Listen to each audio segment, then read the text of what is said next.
વાડીની માહિતી લેવા આવ્યો વિપુલભાઈ. આ વિપુલભાઈ શું છે? વાડી.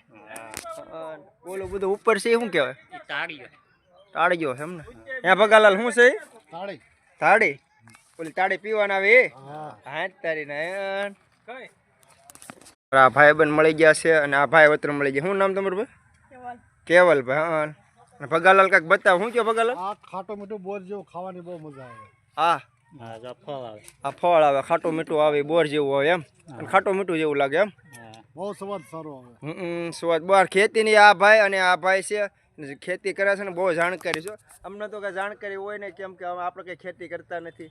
બીજી એની પાસે ઘણી માહિતી છે. હાલો તમને આગળ બતાવું. ગુલાબ માળો ગોતતા બધા વાતાવરણ ગોતતા કરતા હું અને વિપુલભાઈ ને ચિરાગભાઈ પછી આ ભાઈ ખુદ છે આપણે દોસ્તાર છે. બધું ઝાડવા બતાવાય એ પછી હું બતાવ્યું ગુલાબ જો ફરતા ગુલાબ એમ તો ફરતા ગુલાબના વૈશમાં શીરા ગઈ ખાટો મીઠો ખાય આમ તો ગુલાબ ગુલાબી ગુલાબ શીરાક તો ગુલાબ ઉપર છે ને હેઠા શીરાક ખાય છે. મજા આવે ને ખાવાની? હા ખાટું મીઠું લાગે બહુ મજા આવે. કેમ? બહુ મજા આવે એમ. તો વાત પૂછો આ સુવાદ લેવાનું ચાલુ વતન કરી દીધો. આ શીરાગે સુવાદ વતન ચાલુ કરી દીધો.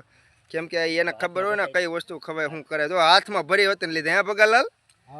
બહુ ભાવે છે. હા બહુ ભાવે. આ ગામમાં તો કાજુના ઝાડવા ને પછી તાળી ને લાડ વસ્તુ છે ને ભોળાનાથ બિલ્લીપત્ર ચડે ને બિલ્લીપત્ર તને બતાવું દો. આ બધા બિલ્લી છે. આ બિલ્લી કહેવાય ને ભાઈ? તો આ બધી બિલ્લી છે મહાદેવના ચડે ને ભોળાનાથ ને બધું હોય એ ઘણું છે આમ તો જોવે.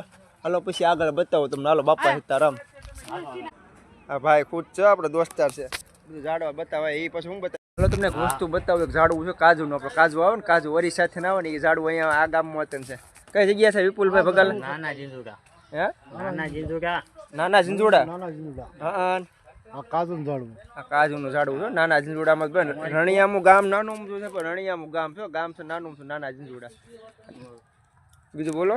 પોતાની જ વાડીમાં છે. પોતાની જ વાડીમાં. હા પોતાની વાડી છે.